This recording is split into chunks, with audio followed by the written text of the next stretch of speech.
আসসালামু আলাইকুম guys, welcome to my channel. Blog সবাই কেমন আছেন? আশা করি ইনশাআল্লাহ ভালো আছেন। আমি আপনাদের দোয়ায় ইনশাআল্লাহ ভালো আছি। সো আজকে আমি কত অল্প সময়ে বিরিয়ানি রান্না করা যায় সেটা আপনাদের সাথে শেয়ার করব।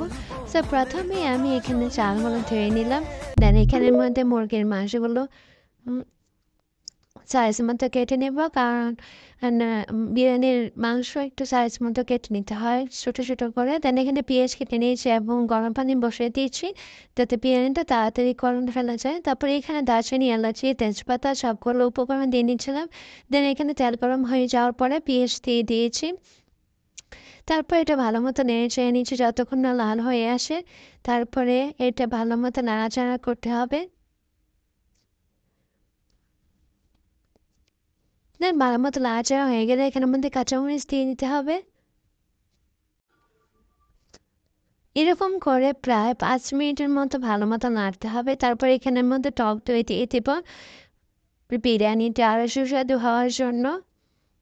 যেহেতু আজকে আমার বিরিয়ানির মশলা এখানে অ্যাড করতেছি না, সেক্ষেত্রে আমরা অন্যান্য মশলা দিয়ে কীভাবে সুস্বাদুভাবে বিরিয়ানি রান্না করা যায় খুব অল্প উপকরণ দিয়ে সেটা আপনাদের সাথে শেয়ার করব। তারপর এখানে গরম মশলার আদা রসুন বাটা দিয়েছি এবং হালকা একটু মরিচের গুঁড়ো দিয়েছি। তারপর এখানে আমাদের যে মাংসগুলো কেটে নেওয়া হয়েছিল সেই মাংসগুলো দিয়ে দিব। তারপর ভালো মতো নেড়ে নিতে হবে যাতে সবগুলো উপকরণ ভালো মতো মিক্স হয়। তারপরে ঢেকে দিব কিছুক্ষণ মাংসগুলো সিদ্ধ হওয়ার জন্য। মাংসগুলো সিদ্ধ হয়ে গেলে আমরা এখানে চালগুলো দিয়ে দেবো যেগুলো আমরা ধুয়ে রেখেছিলাম। তারপর চালগুলো দিয়ে ভালো মতো নাড়তে হবে যতক্ষণ না পর্যন্ত সবগুলো মিক্স হয়। তারপর এখানে যে গরম পানিটা আমরা করে রাখছিলাম সেটা দিয়ে দেবো যাতে তাড়াতাড়ি হয়ে যায়। দেন গরম পানি দেওয়ার পরে এখানে বরফ চলে আসলে একটু একটু চালটা একটু হয়ে আসলে তারপরে একটু নেড়ে দিতে হবে।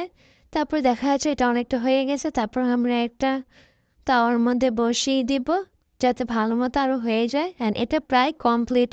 এরপরে এটা আমরা এখন প্লেটে সার্ভ করব। সো দেখতে কিন্তু অনেক সুস্বাদু লাগছে এবং খেতে অনেক সুস্বাদু হয়েছিল। সো সবাই অবশ্যই ট্রাই করবেন। অল্প সময়ে কীভাবে বিরিয়ানি রান্না করা যায় সেটা আজকে আপনাদের সাথে শেয়ার করলাম। আবার কেমন লাগছে অবশ্যই জানাবেন। Thanks for watching. Allah Hafiz.